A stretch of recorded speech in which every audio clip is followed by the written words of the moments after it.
अच्छा, आपने अपने क्वेश्चन आंसर्स, आपने क्वेश्चन रेडी रखे हैं सब ने? Yes, sir. Yes, sir. Okay, who wants to start? Anish Banerjee? Yes, sir. Why not? Okay, so shoot your question. So my question is that when we are appearing for an interview or something like that, if they ask any type of question, how to approach it or with a more confident way, or so that they can feel it more attractive to listen it.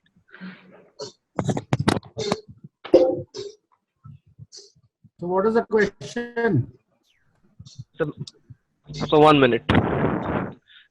So my question is that when I'm appearing for an interview or something, if they ask a question to me, so how to approach it with more confidence so that they feel it more attractive. Okay, I've understood your point.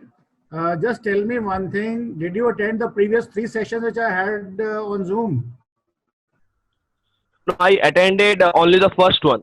Second one, I had some medical emergency. That's why Okay, I can't. whatever. You take the recordings from Mr. Varun Bansali. He'll give you the recordings on Facebook or wherever. Just remember, Yes, I'm sir. again and again reiterating. Listen, I've made about 9 videos of SSB already, but I'm not giving it to you guys. There's a reason for that. I am reiterating the point once again. मैं आपको दोबारा बता रहा हूँ आपको कि आप मुझसे पूछ रहे हो कि आप कॉन्फिडेंटली आंसर कैसे करोगे, यही सवाल है आपका? Yes, मैं sir. ये आपको कह रहा हूँ कि मैं आपको 15 क्वालिटीज जो उस इंटरव्यूइंग ऑफिसर ने आपके अंदर ढूंढनी है, वो 15 क्वालिटीज मैं आपके अंदर डाल दूंगा, तो आपको वो कोई भी क्वेश्चन पूछेगा तो आपका जो आंसर कोई भी नेचुरल निकलेगा वो आंसर करेक्ट होगा। Okay, अभी sir. अगर आप क्वेश्चन का आंसर ढूंढोगे कि मैं कॉन्फिडेंट कैसे लग सकता हूँ, क्या जवाब दूंगा तो मैं कॉन्फिडेंट लगूंगा, तो ये अप्रोच ही गलत है। इसीलिए जो है, जो एसएसबी में हम कहते हैं ना रिजेक्शन, सिलेक्शन बोर्ड के रिजेक्शन बोर्ड कहते हैं, आर्मी में 10,000 ऑफिसर्स की कमी है, ठीक है, एसएसबी में सिर्फ 3.64% लोग पास होते हैं। वो जबरदस्ती पास नहीं करते हैं, जबरदस्ती वैकेंसीज फिल नहीं करते हैं, एकेडमीज की वैकेंसीज अंडर सब्सक्राइब जाती हैं, इसीलिए क्योंकि सब कैंडिडेट जो हैं वो क्वेश्चन का आंसर ढूंढते हैं, ठीक है। और इसमें मैं आपको बार बार यही बता रहा हूँ कि अगर वो, ये जैसे आपने पूछा कॉन्फिडेंटली कैसे आंसर करूंगा, अगर आप मेरे से कॉन्फिडेंस एनहांस करने की टेक्निक सीख लेंगे तो कोई भी जवाब उसको आप देंगे वो कॉन्फिडेंट ही निकलेगा। rather than me telling you कि उसने पूछा भाई आपने कितना काम किया, बोलो सर मैंने तो 12th में 99% मार्क्स लिए थे, ये कॉन्फिडेंस नहीं है। अगर आपके 50% मार्क्स भी 12th में हैं, अगर आप उसको ठीक तरीके से बैठ के बोलेंगे सर मैं तो लेट्स से एग्जांपल के लिए, sir I belong to a rural area, मेरे गांव में अच्छे टीचर्स नहीं हैं, अच्छी वो फैसिलिटीज नहीं है, तो मैं फिर भी मैंने दिन रात मेहनत की और मेरे 50% ही नंबर आए हैं। अगर आप इस तरीके से खुल के उसको बोल देंगे तो ये भी कॉन्फिडेंट आंसर होगा जो आपको पास कराएगा। You will pass in this question, this is a good answer. आपको वहां बताने की जरूरत, आप गांव में रहते हैं, आपको बताने की जरूरत नहीं है कि आप नासा जाके आए हैं, तो आप झूठ नहीं बोलना है। तो जिस लेवल पे आप हैं उसी लेवल पे अपने आप को अपना प्रोजेक्ट करना है। सिर्फ उसने ये देखना है कि आप में रीजनिंग पावर है, आप किसी भी चीज को एनालाइज कर सकते हैं, आप उसको स्टेप वाइज छोटा तोड़ सकते हैं और उस प्रॉब्लम के कोई सोल्यूशन, लॉजिकल सोल्यूशन ढूंढ सकते हैं। इतनी ही बात है सारी कहानी। और वो 15 क्वालिटीज जो मैंने आपको बताई हैं, वो आपको मैं बार बार यही बता रहा हूँ कि वो 15 क्वालिटीज आप मेरे से सीखिए, और वो 15 क्वालिटीज आपकी पर्सनैलिटी के अंदर 50% भी जाती हैं तो समझ लीजिए आपका एसएसबी क्लियर करने का 90% जो प्रोबेबिलिटी है वो आपकी बढ़ गई है। Yes sir. ठीक है, मैं इसको दोबारा एक बार फिर से आपके सवाल का, आपका सवाल वही है, मैंने पिछली बार भी यही बोला, तीसरे सेशन में भी यही बोला, सेकंड सेशन में भी बोला कि आप जब मेरे को सवाल पूछते हैं उससे मेरे को यही अंडरस्टैंडिंग आती है कि आपने मेरी जो स्ट्रेटेजी है वो आपने समझी नहीं है।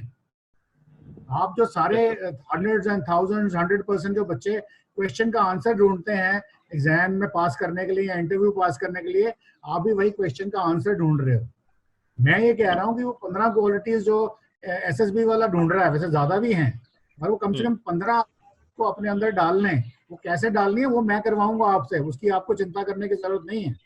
ठीक है, वो कैसे 15 क्वालिटीज डालनी है वो मेरी रिस्पॉन्सिबिलिटी है, वो मैं आपको बताऊंगा, वो मैं आपको ट्रेन करूंगा। उसके बाद आपसे कोई भी आंसर निकले, कोई आंसर गलत नहीं है, सिर्फ उस आंसर का जो अंडरलाइंग थीम है, जब आप कोई बात कर रहे हैं तो वो आंखों में आंखें डाल के बात करे और कॉन्फिडेंटली बोलेगा। आप घर में भी अपनी मदर से या फादर से बात करते हैं, दोस्तों से बात करते हैं, तो छुप छुप यस के सर। थोड़ी बात, खुल के नहीं कहते हैं ना यार चलो पिक्चर जाना है या मुझे ये यस सर। चाहिए। उसी तरह से वो भी उसके सामने भी आपने खुल के बोलना है कि देखिए आपने मुझे पूछा कि मैं बार बार यही एक एग्जांपल देता हूँ कि मेरे को अपनी स्टडीज की प्रिपरेशन करनी थी, मेरे गांव में फैसिलिटीज नहीं थी, टीचर पढ़ाते नहीं थे, मेरे पास कुछ किताबें थी, मैंने अपने बड़े भाई को बोला भाई मुझे किताबें शहर से ला दो, या मैंने इंटरनेट पे, मेरे पास आजकल मोबाइल फोन है, सर्च किया, उसमें मैंने देखा, फिर मैंने प्लान बनाया, उस प्लान के मुताबिक मैंने पढ़ना शुरू किया, पढ़ते पढ़ते मैंने मेहनत की दिन रात। मदर को बोला कि मेरे को रात को 11 बजे चाय दे दीजिए, फादर को बोला कि आप सुबह मुझे 5 बजे उठा दीजिए। इस तरीके से आपने प्लान बनाया और सर मैंने बहुत मेहनत की और मेरे 50% ही नंबर आए हैं और that's the best I could do, और इसके बाद मैं आगे जब जाऊंगा तो और अच्छा करूंगा। इतनी बात कहनी है आपने, ये भी गुड आंसर है आपको जो आप थ्रू कर देगा।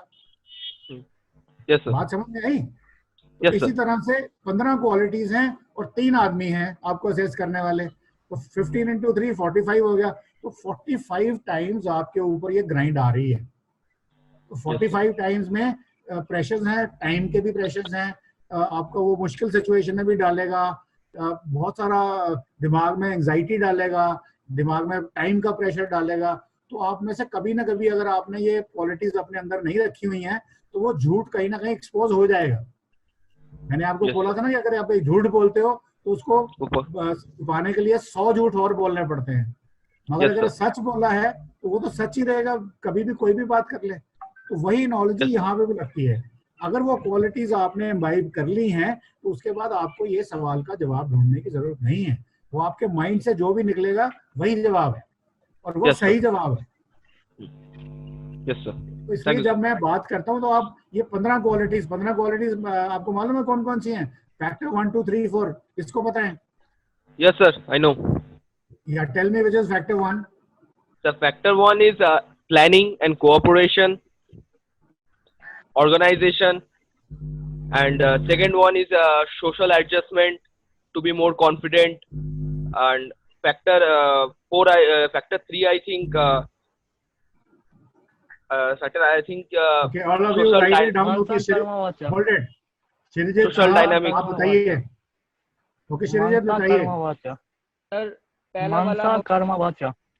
आप अपना माइक ऑन करिए Sreejith, your mike is yeah that's better. Tell me which is the first factor? Sir मनसा कर्मवाचा। That is I told you कि उसका मैकेनिक्स क्या है। मनसा इज योर मनसा कर्मवाचा। नहीं, that is the mechanics, but वो जो 4 फैक्टर्स क्या हैं जो इन 3 चीजों में उनको ढूंढा जाता है? Sir factor one planning and organizing. Okay, factor 1 is, I'll just tell you, just a minute.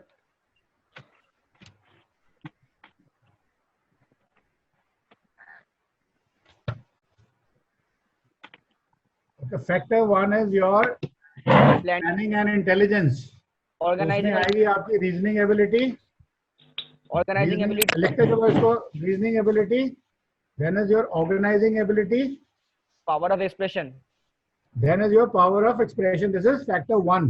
Factor 1 is effective intelligence, reasoning ability, organizing ability and power of expression. Yes sir. ये मैं इसको दोबारा एक्सप्लेन करूंगा, मैंने video में भी explain किया है, but first you be very clear about these things कि इन चीजों को आपने अपने माइंड में, सबकॉन्शियस माइंड में कैसे अपने आप को ट्रेन करना है कि ये आपके माइंड में घुस जाए। What was it? Effective intelligence. Second was reasoning. Effective intelligence होता है कि आपका आईक्यू कितना है, आईक्यू लेवल। जो आपको वो देखेगा आपके मार्क्स कितने आए हैं, आपके कॉम्पिटिटिव एग्जाम में आप गए हैं कि नहीं गए हैं। फिर दूसरा है रीजनिंग एबिलिटी, कि कोई प्रॉब्लम आपके सामने दे दी गई है, उसको आप रीजन आउट कर सकते हो, उसको अंडरस्टैंड कर सकते हो, उसको छोटे भागों में बांट सकते हो, उसको किस तरीके से आपने रिसोर्सेज को ला करके उसके अंदर डालना है। Then is your organizing capability, वो जो रिसोर्सेज आपके अंदर आ गए हैं और छोटे भागों में जो आपने उस प्रॉब्लम को डाला है उसको आपने कैसा इकट्ठा करना है।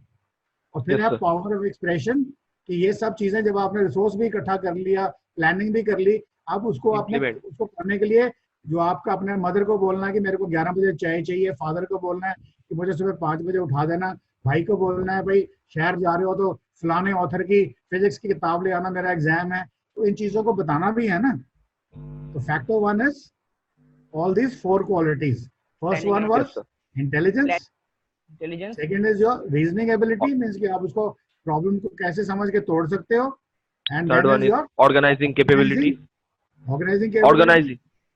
और फिर And उसके बाद third, उसको fourth, आप Power कैसे of कर सकते हो. power of expression.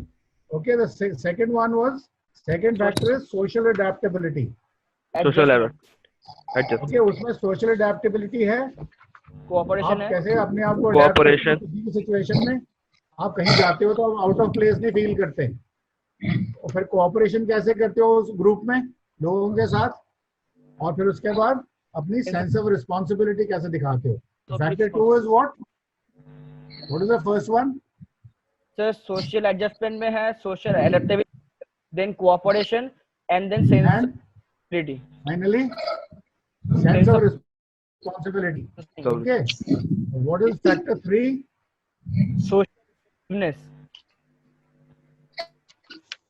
Factor 3 is again is social effectiveness, social effectiveness. में आता है सेल्फ कॉन्फिडेंस. लाइवलीनेस. अपने में कॉन्फिडेंस कितना है. सर देख रहे हैं आप लोग सब इसको. Speed of decision, ability to decision ले सकते हैं. Ability to influence the group. Initiative. और फाइनली लाइवलीनेस. इनिशिएटिव पहला पॉइंट था. हाँ sir. Okay, and finally factor 4 is your dynamism. उसमें क्या क्या आता है. Determination. Determination, Stamina. Courage and stamina. Courage and stamina. तो ये जो 15 क्वालिटीज हैं 4 फैक्टर्स में, this is what you have to target. जब आपको ये समझ में आ जाएगी तो आपको जो TAT है या WAT है या SRT है या SD है या आपका अपना क्या बोलते हैं रीजनिंग टेस्ट है या आपका GTO टेस्ट है, वो सब एक बहुत ही सिंपल आपके लिए बहुत आसान हो जाएंगे. क्योंकि अगर ये जो चीजें टेस्ट हो रही हैं अगर ये समझ में आ गई तो जो आपका क्वेश्चन पेपर है वो आपके लिए बिल्कुल ही समझ लो cake walk. Cake walk means मलाई. ठीक है. Sir. Please like and subscribe.